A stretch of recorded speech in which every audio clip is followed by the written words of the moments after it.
Ouais, pourquoi la Porsche? Pourquoi la Porsche?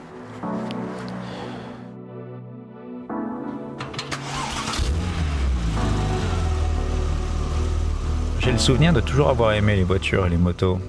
Mon père faisait lui-même sa mécanique et construisait toutes sortes de choses. Petit, il m'avait amené au Grand Prix de l'Èche d'Or sur le circuit de Montlhéry. J'en ai gardé un souvenir assourdissant de moteur et d'odeur d'huile et d'essence. Cela n'a fait que renforcer ma passion pour les sports mécaniques. En 1998, j'ai eu la chance d'assister aux 24 heures du Mans et à la victoire de la Porsche GT1 à Bloxmesger. C'est à la même période que j'ai ressenti l'excitation de piloter sa propre création.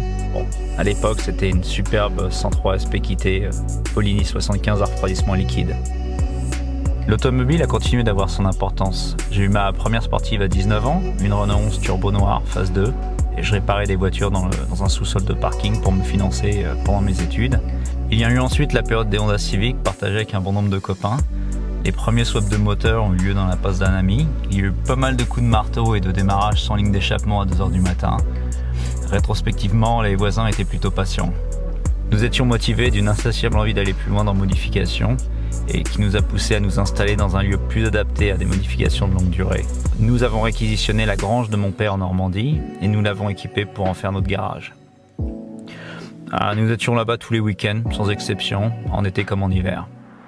Nous pouvions modifier des trains de suspension, assembler des boîtes de vitesse maison avec un mix de différents modèles, prendre le temps de correctement assembler nos blocs moteurs, souder les renforts châssis, mais surtout aller tester nos résultats sur les petites routes d'essai. La compétition était présente dans nos esprits et les journées circuits étaient un moyen accessible d'y goûter. Bon, après tout, nos caisses étaient performantes sur les petites routes et pas grand monde arrive à nous suivre. La piste nous a donné un extraordinaire terrain de jeu. Les voitures devaient être prêtes pour le jour J, c'était une course avant la course. Et quand tout se passait bien, c'était des heures de bourre quasiment pare-choc contre pare-choc sur la journée ou le week-end. Le RZ avait sa réputation. Des MacGyver qui sortent des caisses efficaces sans vraiment de compromis et avec beaucoup de récup. De tout temps, j'ai trouvé la 911 sublime et mythique. Elle a traversé les âges et a su évoluer.